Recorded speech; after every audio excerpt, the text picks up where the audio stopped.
Thank you. It's a real pleasure to be here, and I really appreciate the opportunity to witness the launch of this and to speak to you all. So we have 10 minutes together now to answer a big question. What if we acted for future generations today? Plenty of time, right? So the truth is, we are already impacting future generations by our actions today. Everything we do, the choices we make in our political leaders, our use of natural resources, our response to inequalities and vulnerabilities, the way we manage our economy, it will all be felt by our descendants. So the question is, do we want to be remembered as good ancestors, or as people who passed on the problems that we inherited and willfully created more for the next generation? I believe that every one of us here wants to change the future. So we're all futurists in some form. We're here because we want to make an impact on complex, messy issues, and that takes time. So every day we make decisions, we implement plans, we deliver services, we invest money, and we move forward. All of those actions are intended to influence the future. We're working to create something new or to prevent something worsening, to change somebody's life or to remove injustices that affect all of us. Now, that future, it might be tomorrow, somebody off the street and in a safe place for the night, or it might be a generation ahead, or the long-term future of human existence. And philanthropy is critical because it fuels this work. It has a huge influence on what we believe is possible and what is considered viable, because it backs ideas with money, which turns it into action. It can unleash or constrain the work that we need to do to shape a better future. And it allows us to ask, what if? And then to start work. Okay, that's fine. But what does that mean when we're faced with brutal choices of like where to target our time, money, and resources? What does it mean when people need help now? And I'm asking you to think about possible futures. How do you choose? It's not a binary choice. You can and you should do both. Act now and plan to change the future with what you do today. So in my role at the IFRC, I applied strategic foresight in the hectic early days of the Ukraine crisis, looking at the forces that were unleashed and how they interact with existing humanitarian issues and emerging trends around the world. And we uncovered some significant risks and opportunities 3 to 5 years out and beyond. And we fed those into the operational crisis response. And now strategic foresight is becoming a part of the ongoing planning in the region. But at the same time, the IFRC network was hands-on on the front line.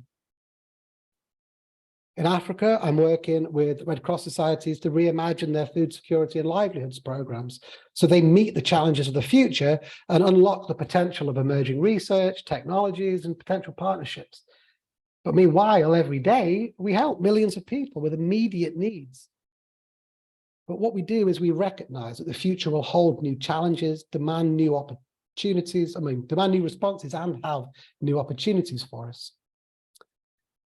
In Geneva, I worked with a global team of lawyers who were developing disaster law, which are the rules designed to protect and support us before, during, and after humanitarian crises. But meanwhile, they're due in court to work on their current cases or are meeting governments to address their immediate issues. I've also worked with the Kenyan Red Cross to reimagine their governance, with the British Red Cross to introduce automation technology to transform the way that they work, and with the Balkans and with Central Asia. And we use strategic foresight in these engagements. So what do I mean by that, and how is it useful? Well, organizations already tell stories about the future all the time. We create visions and strategies, growth trends, budget projections. And we tell this story in formal documents and spreadsheets to make it seem rational and reliable. But it's still a story about how we want the world to be and how we will work to make it happen. And they're full of assumptions about what the future will be like. But how often do we consider how different the world might be around us when we get there? And how well do we constantly re-examine that future and adjust our plans and priorities as we go? And this is where strategic foresight really helps.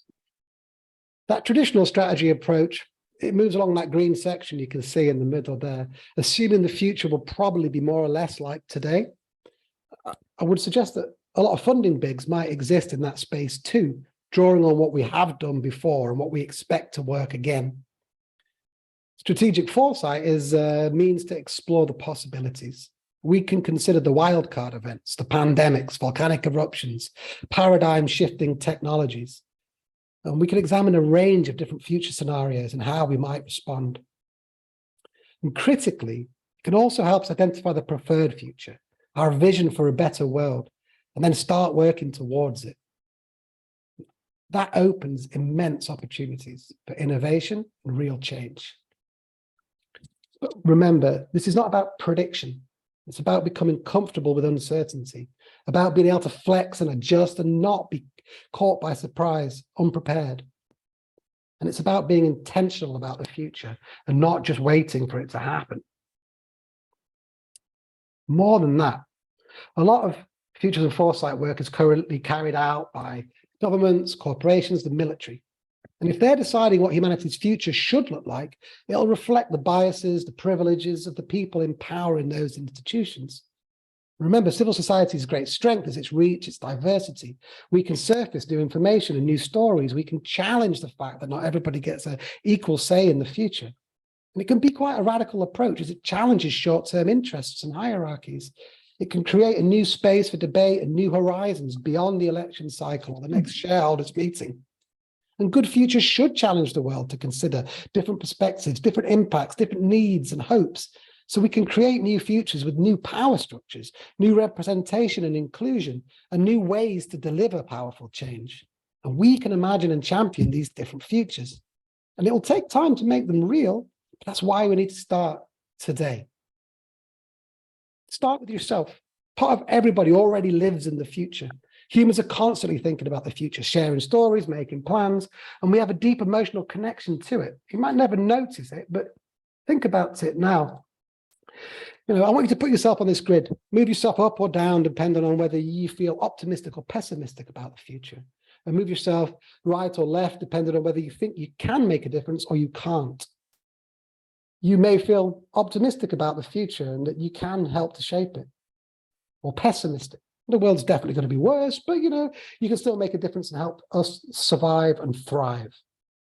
But many people don't think they can make a difference and make the world better. And then there are those people who think it'll be better and it'll be fine and they can just sit back and wait. Now, I often see a lot of green and blue in audiences like this, and that's a very common pattern for humanitarians and people who work in civil society and philanthropy. We tend to have a relatively pessimistic or maybe realistic view of the future, but feel we can make a difference, which gives us hope. We wouldn't be here if we didn't. But not everybody feels like that because people don't all have an equal access to the future. Entire groups of people are down there in that bottom left, disempowered, scared, angry, ignored, excluded by the system that is shaping the future that they have to live in. So many people are not asked or involved in reimagining the future, even by the people who say they're here to support them. They're just expected to exist in it once it arrived. So they're stripped of power now and they're denied power over the future. What can civil society do? We can give people a path to this side where they can make a difference and there is hope for a better future. That ability to nurture, support, and increase hope is critical to our work. And I think that means involving people, amplifying their voices, championing their perspectives, finding out what they want their future to look like. And the institutions that we run have to constantly navigate and shape that future. They have to become better at anticipating shocks and considering the implications of emerging trends. It has to be part of our daily operations, the mechanics of how our organizations function. So remember, we're not talking about predicting the future. We're talking about preparing, anticipating, and actively shaping it so that people today and the future generations that come after us live in a fairer, healthier, more just world for everyone. A world which future generations will thank us for. So we talked about questions. Perhaps the question is not just what if we acted for future generations today? Perhaps it's also what if future generations thanked us for the choices that we made today? And what would that make you do differently? Thank you.